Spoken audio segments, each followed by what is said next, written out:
राधा रानी के लिए खेलने के लिए मिट्टी के खेल खिलौने बनाती हैं।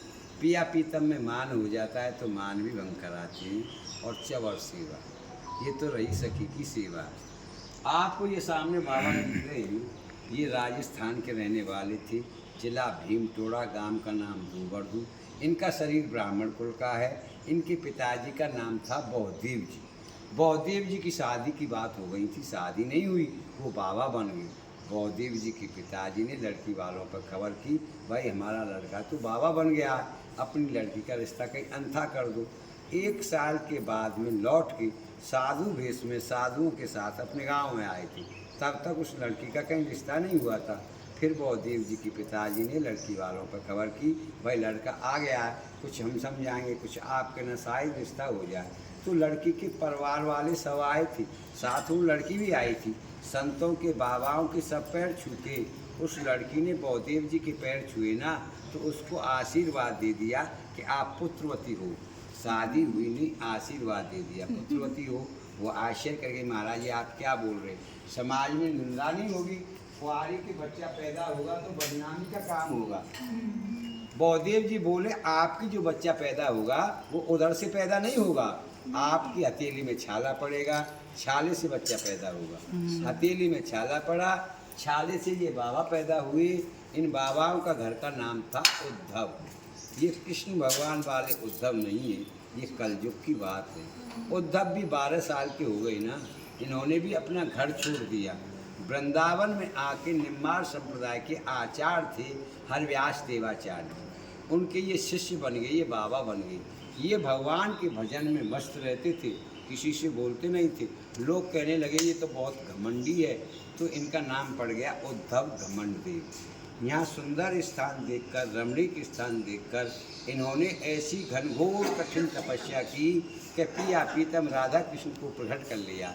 तब भगवान ने इनको आदेश दिया कि भाई आप गांव से ब्राह्मणों के बच्चे लो, राधा कृष्ण बनाओ, मेरी रासलीला का प्रचार प्रसार करो। सामने देखो भगवान अपना मुकुट दे रहे हैं, इनके लिए राधिका जी अपनी चंद्रकारी दे रही हैं। इनको बच्चों के सिर पर धारण करना, धारण करते ही समझना हम ही खेल रहे हैं। बच्चों के अंदर हमारा आवेश आएगा, उनको सुतई लीलाओं का ज्ञात होता चला जाएगा। इनसे तो भगवान ने बात की और ब्राह्मणों को सुपने में आदेश दिया कि एक साधु आपसे बच्चा मांगने के लिए आएगा, उससे मने मत करना, बच्चे दे देना। सुबह होते ही ये ब्राह्मणों के पास गए, उनसे बच्चे मांगे, उन्होंने दे दिए। यहाँ लाकर बच्चों का श्रृंगार किया, ठाकुर जी के दिए हुए मुकुट बच्चों के सिर पर धारण किए तो बच्चा गायब हो गए। बाबा घबरा गए, बताओ मैं ब्रजवासी ब्राह्मणों को बच्चे कहाँ से वापस करूँगा, कैसे ठाकुर जी की लीलाओं का प्रचार प्रसार होगा। और कोई सहारा नहीं मिला। समाधि लगाकर फिर भगवान के चिंतन में बैठे। दोबारा भगवान प्रकट भये।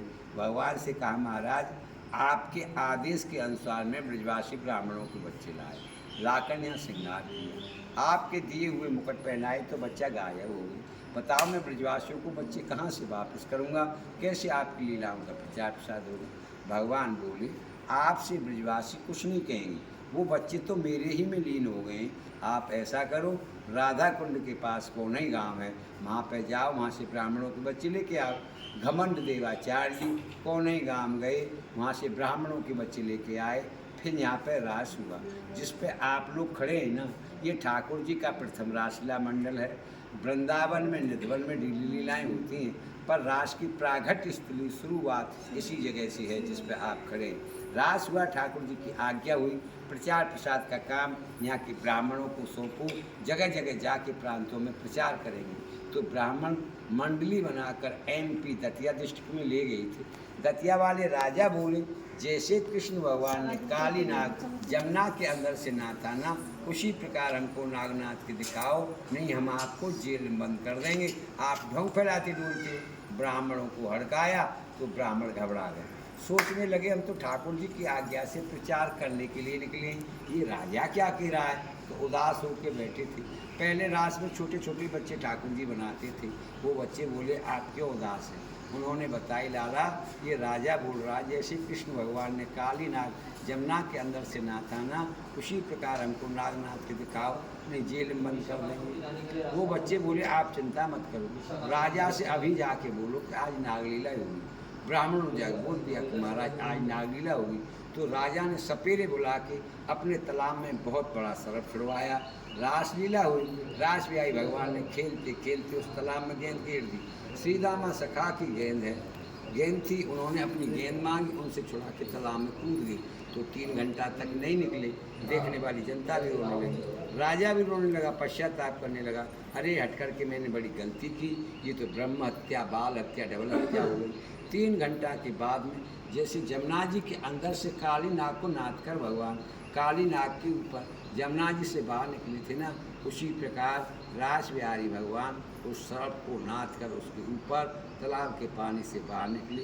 तो राजा ने खुश होकर अपने जैसे महल बन रहे थे यहाँ पर महल बनवाए और रास बिहारी भगवान के लिए 5.25 किलो का सोने का मुकुट बनवा के भेंट में दिया।